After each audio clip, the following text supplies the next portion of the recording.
యేసు నామంలో మీకు శుభములు సమృద్ధిగా కలుగునుగాక. మధురం నీ వాక్యం అనే కార్యక్రమానికి స్వాగతం. ఈరోజు మనం సాతాన్ దాడి చేయు సమయములు, సేటన్స్ ఆపర్చున్ టైం అనే అంశాన్ని ధ్యానించుకుందామండి.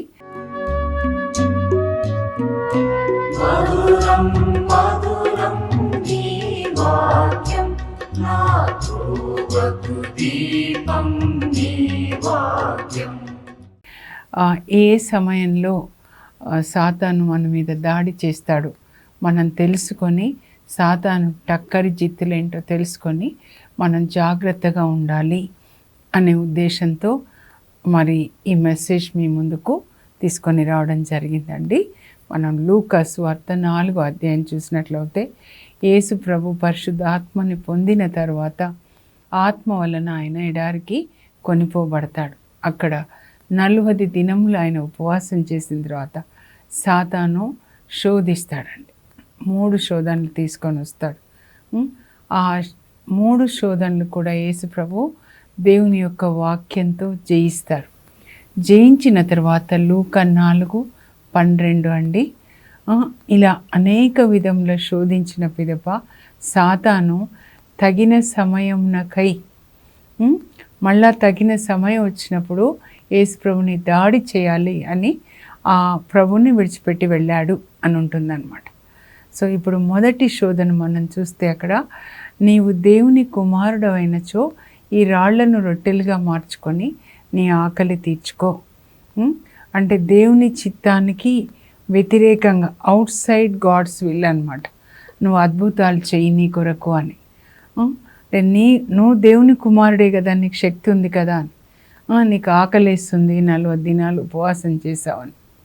కానీ యేసు ప్రభు చెయ్యరండి. ఆ ఆదాము అవ్వలు ఆ చెట్టు పండు తినొద్దు అన్నప్పుడు వాళ్ళు తిన్నారు. తినడం వల్ల రోమా 5:12లో ఒక మనిషి ద్వారా పాపం లోకంలోకి వచ్చింది, ఆ విధంగా మరణం వచ్చింది. కానీ ఒక మనిషి అవిధేయత వలన పాపం వచ్చినట్లే ఒక మానవుని విధేయత వలన మనందరికీ రక్షణ. రోమా 5:19-20లో ఉంటుందండి.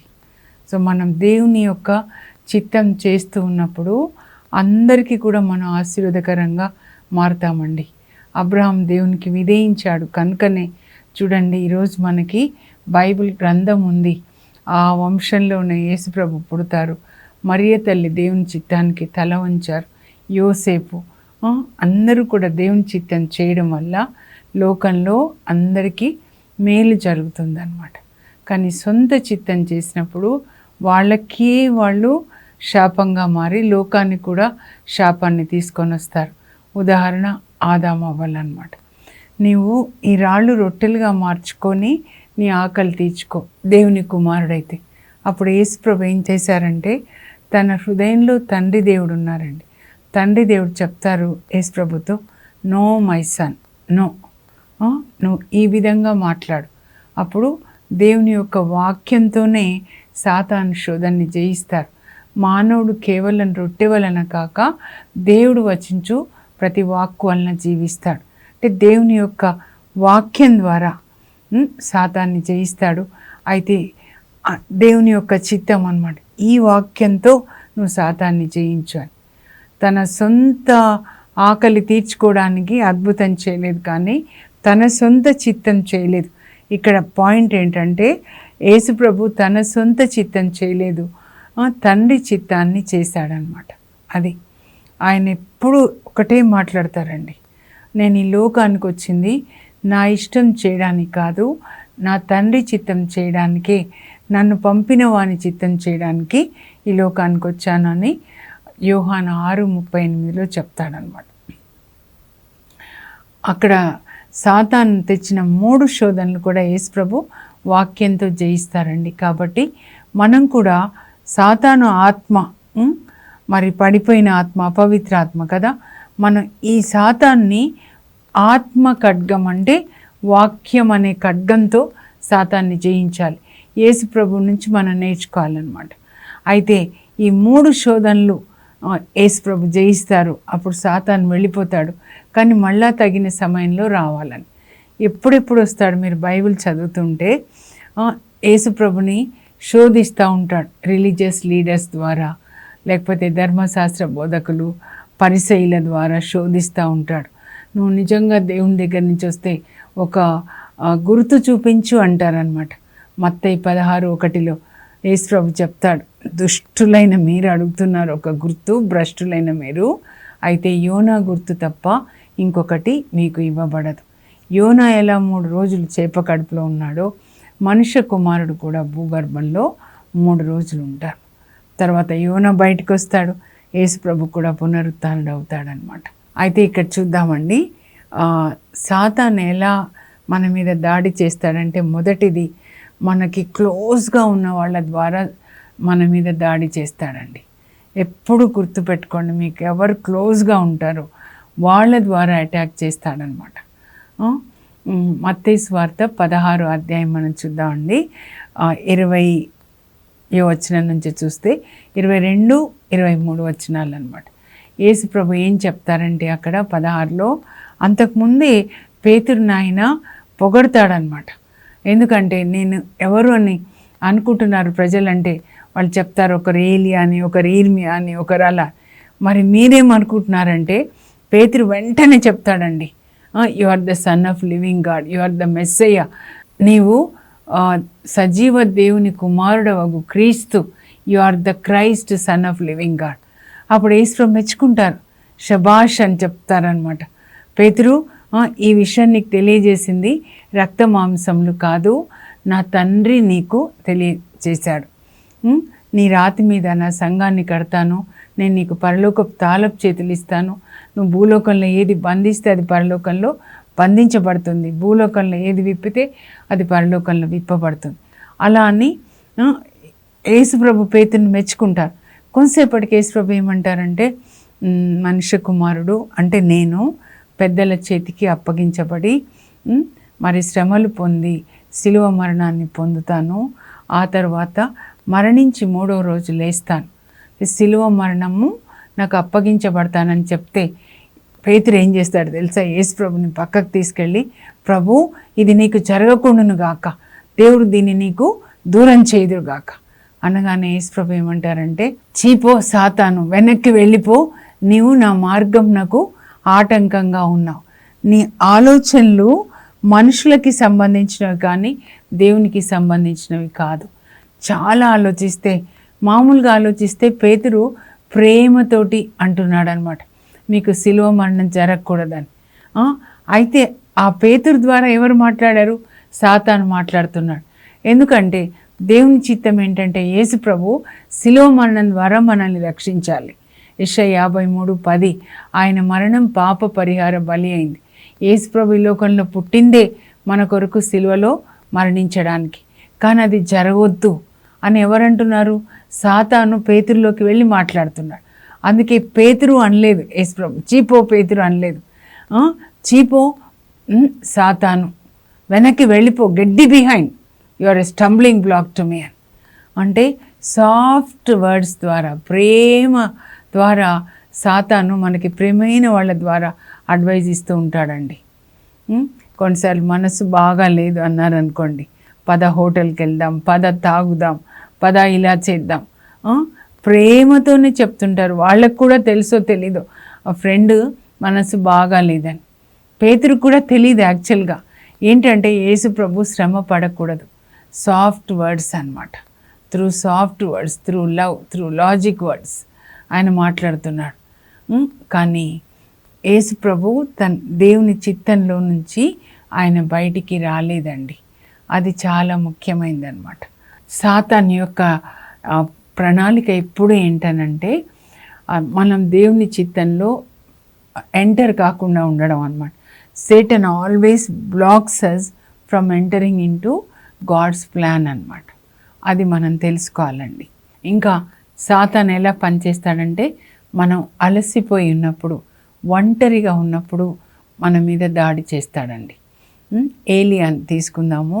1వ రాజుల గ్రంథం ఏలియా అనగానే 17:18 మనం చూస్తే 38లో కార్మెల్ కొండ మీద 450 మంది బాలు ప్రవక్తల్ని సవాల్ చేస్తాడు. వాళ్ళ శక్తిని బంధిస్తాడు. ఆ తర్వాత ప్రార్థించే అగ్నిని రప్పిస్తాడు.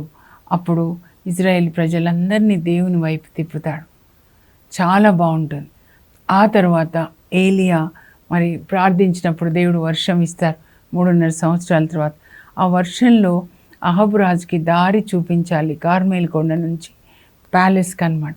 కనుక ఆయన నడుమునకి దట్టి కట్టుకొని దారి చూపించి తీసుకొని వస్తాడు, ప్యాలెస్లోకి తీసుకొస్తాడనమాట. అహబు రాజు ప్యాలెస్లో ఎవరుంటారు? జెజబెల్ అనమాట. సో సాతాను స్థావరం అనమాట అక్కడ. అప్పుడు అహబు రాజు అమాయకంగా చెప్తాడు, ఈరోజు ఎంత అద్భుతం జరిగింది తెలుసా, ఇదో ఈయన సవాల్ చేశాడు, మీ బాలు ప్రవక్తల్ని సవాల్ చేశాడు. వాళ్ళందరూ 450 మంది అగ్నిని దించలేకపోయారు ప్రార్థించి. కానీ ఏలియా ప్రార్థించగానే అగ్ని దిగి వచ్చింది, బలిని దహించి వేసింది.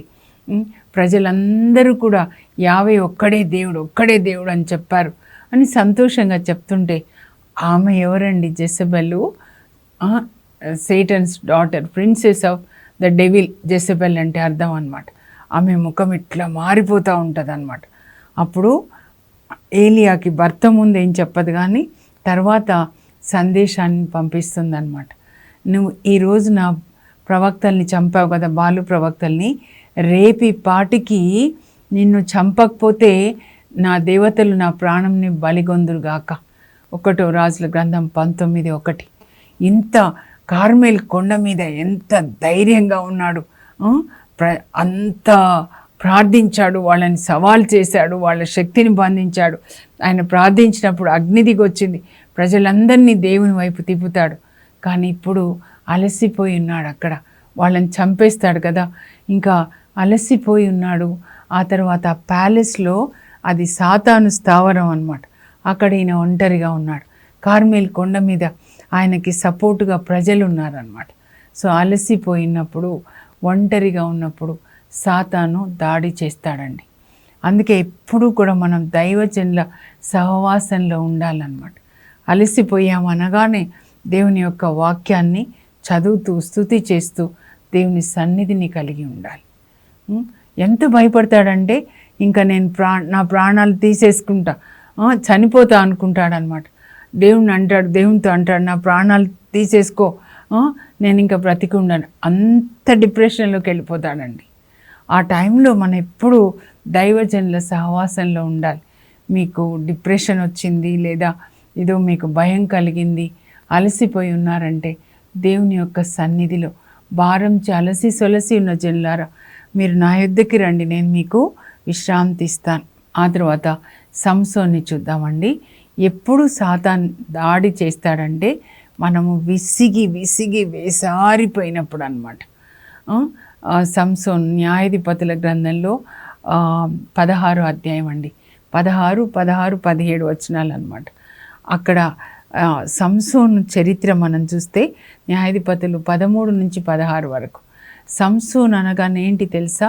He's the strongest man ever lived on the earth అన్నమాట. ఇంకా అంత బలము ఎవరికి లేదు. ఎందుకు దేవుడు ఆయనకి అంత బలం ఇస్తారంటే ఫిలిస్తీన్లని దెబ్బ కొట్టడానికి అన్నమాట. ఏ ఆర్మీ కూడా ఆయనని గెలవలేకపోతుందండి. ఒకసారి 1000 మంది వస్తారు ఆయన మీదికి, ఒక గాడిద దవడ ఎముకతో వాళ్ళని చంపేస్తాడు. ఈయనకి ఇంత విచిత్ర బలం ఎక్కడి నుంచి వస్తుంది అని ఫిలిస్తీన్లు వాళ్ళకి ఈయనని ఎట్లా వదిలించుకోవాలి అని అనమాట. అయితే సాతాను ఎవరిని పంపిస్తాడంటే సంసోన్ని ఓడించడానికి ఆర్మీని పంపించాడండి. ఫిలిస్తీన్లు ఆర్మీని పంపిస్తారు 1000 మంది. సాతాను ఒక స్త్రీని పంపిస్తాడండి ఓడించడానికి అనమాట. ఢిల్లీలో ఒడిలో ఉంటాడు. అప్పుడు ఫిలిస్తీయ దొరలు ఇదే అదని అనుకొని ఆమెకి లంచం అన్నమాట, వెండి నాణాలు ముట్టి చెప్తాము, ఆ సంసోన్ విచిత్ర బలానికి కారణం ఏంటో నువ్వు అడుగు అని నిద్రపుచ్చి సంసోన్ అడుగుతుందన్నమాట. ఏంటి మీ విచిత్ర బలానికి కారణం అని చెప్పి సంసోన్ అబద్ధాలు చెప్తాడు.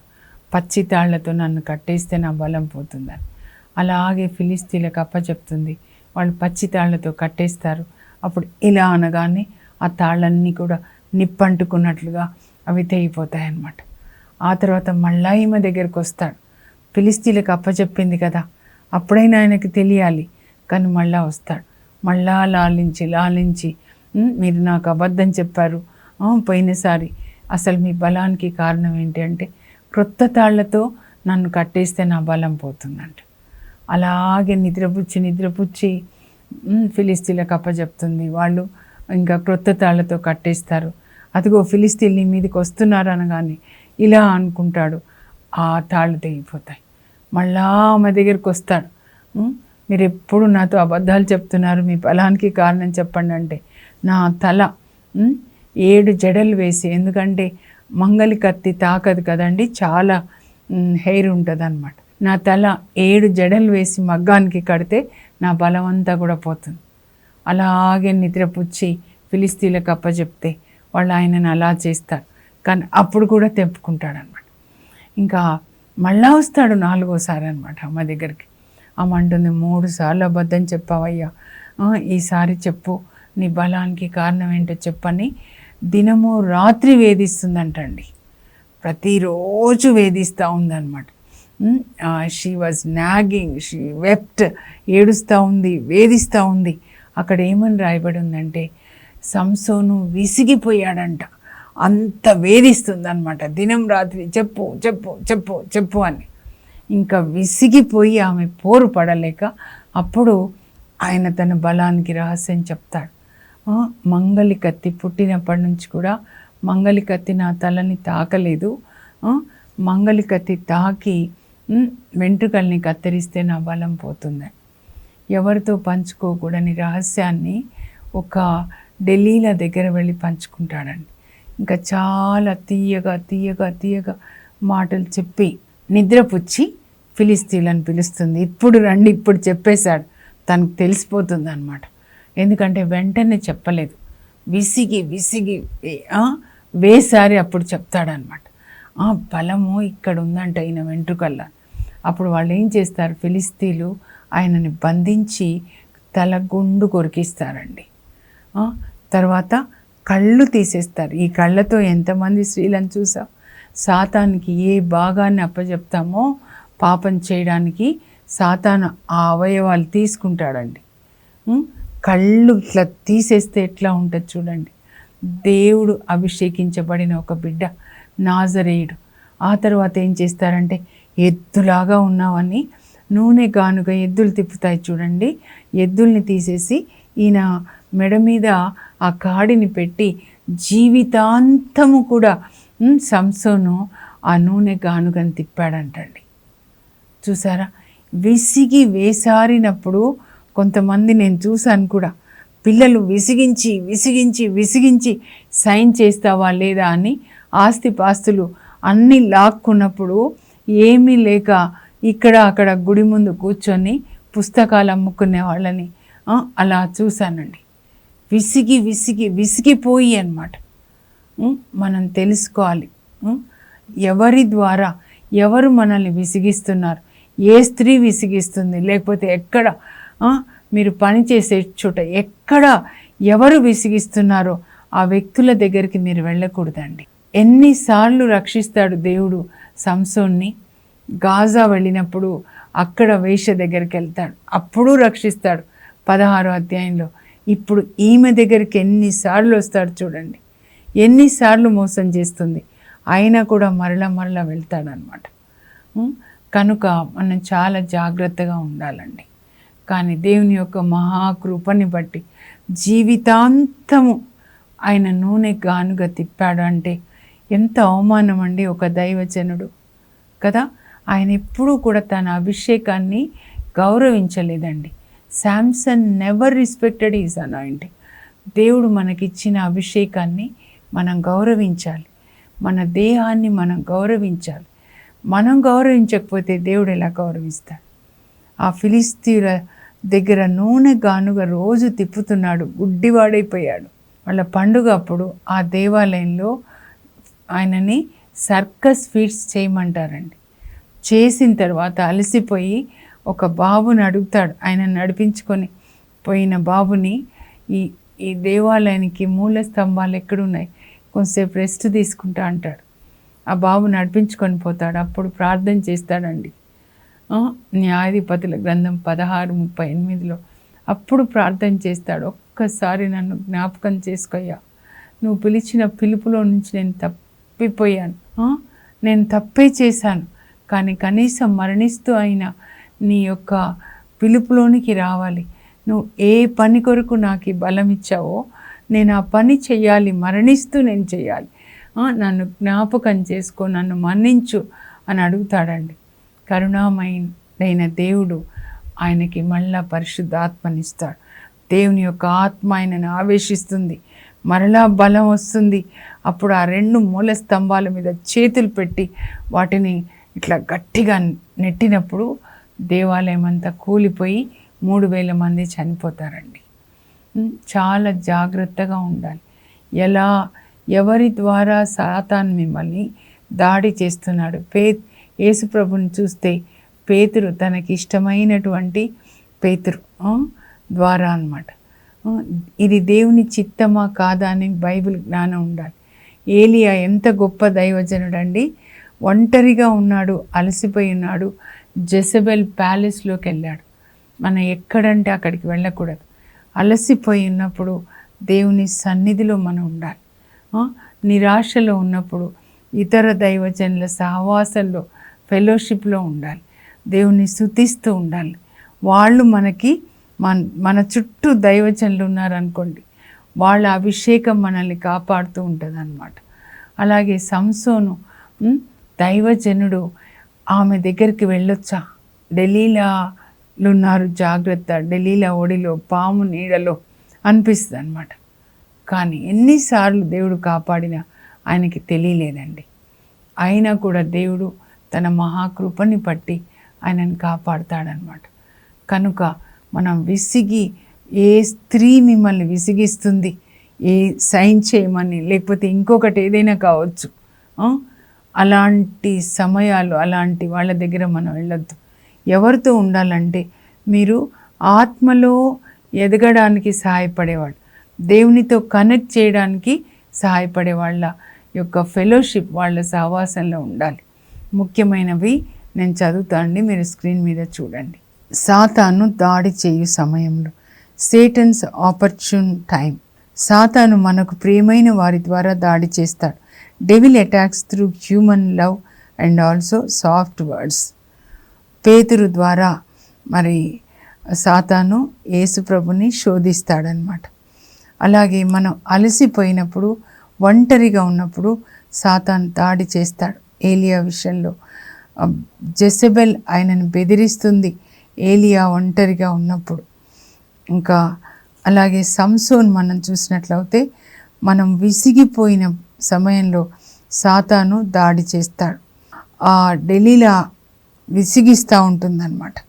ఆ విసిగించిన సమయంలో ఆయన విసిగి తను చెప్పకూడని రహస్యాన్ని డెలీలాతో చెప్తాడండి. అప్పుడు డెలీలా సంసోన్ని ఫిలిస్తీన్లకు అప్పగిస్తుంది. సో వీళ్ళందరి ద్వారా మనం పాట నేర్చుకోవాలన్నమాట. ఎల్లప్పుడూ దేవుని వాక్యం ధ్యానిస్తూ, దేవుని యొక్క సన్నిధిలో, దైవజనుల సన్నిధిలో వాళ్ళ యొక్క ప్రొటెక్షన్, వాళ్ళ అభిషేకం మనకి ప్రొటెక్షన్గా ఉంటుంది. జాషువా ఎప్పుడు కూడా మోషే యొక్క సన్నిధిలో ఉంటాడు. తిమోతి చూస్తే పౌలు సన్నిధిలో ఉంటాడనమాట. ప్రార్థన చేసుకుందాం.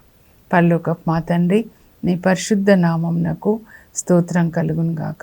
ప్రభా, ఏ సమయంలో సాతాను మా మీద దాడి చేస్తాడో మీరిచ్చిన పరిశుద్ధాత్మ శక్తితో, వివేకంతో మేము తెలుసుకొని ఆ సాతాను యొక్క టక్కరి జిత్తులను మేము ఎలా గెలవాలి, మీరు ఎలా గెలిచారు వాక్యంతో, యేసయ్య పరిశుద్ధాత్మ బలంతో మీరు ఎలా గెలిచారో అలాంటి కృప మాకు దయచేయండి.